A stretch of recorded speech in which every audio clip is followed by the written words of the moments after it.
Republicans who want to extend all the Bush tax cuts, and even the Democrats who just want to extend them for income under $250,000 a year, say the economy needs the lower tax rates to recover. And in fact, when the first Bush tax cuts were passed in 2001, that's exactly what President Bush said. The economy would benefit from having the lower tax rates. But in our fourth story tonight, for the first time, America and the history Mr. Bush so often refers to as his ultimate judge can see for themselves the full extent of the Bush economy.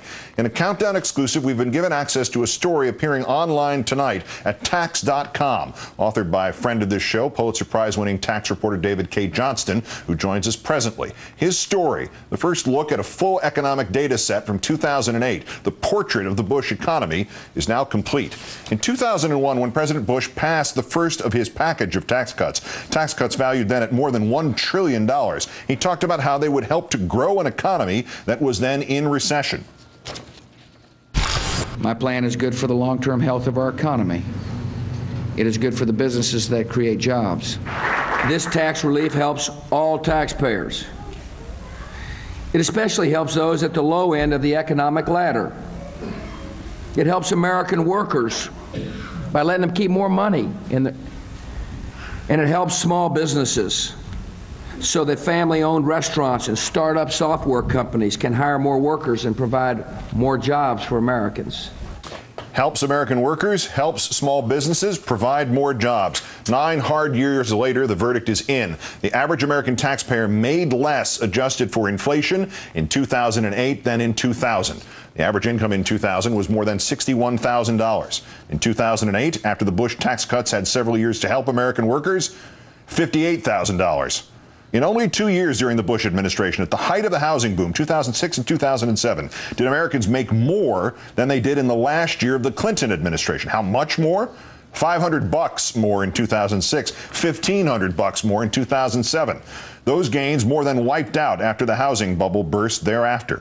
And who benefited from those short-lived gains? American workers, small businesses? Johnston calculates that 30% of the gains made in 2007 went to those making $1 million or more a year.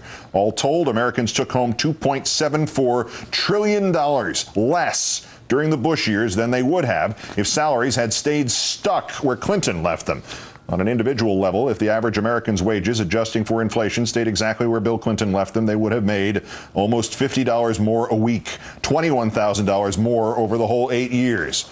And the kicker, Republicans claim the tax cuts pay for themselves by boosting the economy so much that even at lower rates, more money gets paid in taxes. Except that Washington took in less money in 2008 than it did in 2000. Just over $1 trillion in 2008 from what had been $1.2 trillion in 2000. Maybe it's because under Bush, the number of people who made more than $200,000 a year and paid no taxes at all increased almost tenfold. Or maybe it's just because Mr. Bush's original rationale for the tax cuts was that he wanted the American government to have less money, no matter how much it hurt the American people. I don't believe like the Vice President does in huge government. I believe in limited government. And by having a limited government and a focused government, we can send some of the money back to the people who pay the bills. I want to have a tax relief for all people who pay the bills in America, because I think you can spend your money more wisely than the federal government can. On his promise, let's bring in Pulitzer Prize-winning tax reporter Cay Johnston, professor at Syracuse University's Law School, the author of Free Lunch, and a columnist for Tax Notes. David, good evening. Thanks again for your time. Good evening, Keith. We're being told now that extending these tax cuts will translate into jobs next year. We were told in 2001 that these tax cuts would create jobs and increase wages. What happened? Well, the policy failed if you just look at the data and the numbers, and it's unmistakable what happened. During the 8 years of the Bush administration, there were only 3.5 million jobs created. That's the same number created in the 8 years of the Eisenhower administration, when we had a lot smaller population. Population grew faster than jobs. And people's incomes went down. I mean, people are getting 94 cents on the dollar in real terms for what they got in the year 2000. So clearly this didn't work.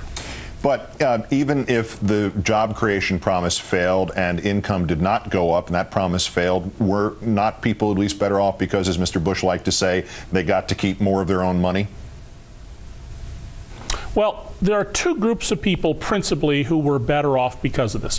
One of them is parents who pay taxes, they make enough money to pay taxes, who have children under the age of 16 and are not under the alternative minimum tax, which generally means make less than $100,000. They were beneficiaries because the Republicans championed a $1,000 per child tax credit. But 1 out of every $8 of the tax savings went to the 1 in 1,000 Americans in the top 100th of 1%. Those are people who make between about $2 million a year and several $billion a year. They got 1/8 of the tax cuts. So clearly the way this was distributed was incredibly focused on helping a narrow group of people at the very top. Let me apply retroactively to the Bush administration that which the Obama administration has requested in terms of its handling of the economy. In fairness, lots of things happened during the Bush administration aside from taxes going down. How do we know the Bush tax cuts did not keep things from getting worse? Keith, that's a very good and fair question to ask. So here's what I did. President Bush had 2 rounds of tax cuts, 2001 for individuals, and then 2003, the one he said was really important to stimulating the economy. We reduced taxes on capital gains and most dividends by 1/4. So what happened? Well, if you just analyze the 5 years from 2003 to 2007, the peak year, you throw out the other years in the economy, the results are still awful. Americans made almost $1 trillion less income than if we had stayed at the income levels of 2000.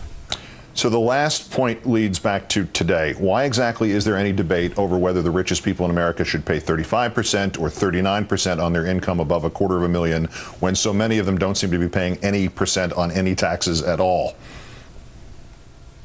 Keith, there are a lot of people with large incomes who have a very responsible view of the welfare of the country. Unfortunately, there is a group of people who are determined to cut their taxes. And at the top, you could benefit if you made $100 million a year. You're saving somewhere between close to $5 million and close to $25 million a year in taxes under the Bush policy. Those people who don't care about the country but about themselves are willing clearly to spend a lot of money in private meetings held on Capitol Hill with those politicians they give campaign donations to get their way. These are what I call the political donor class, and they're willing to distort the truth and anything else so that they personally can gain and all the rest of us can take the burdens. The column is available at tax.com. David Cay Johnston, columnist at Tax Notes. Thank you for sharing what you have, and have a great weekend. Thank you, Keith.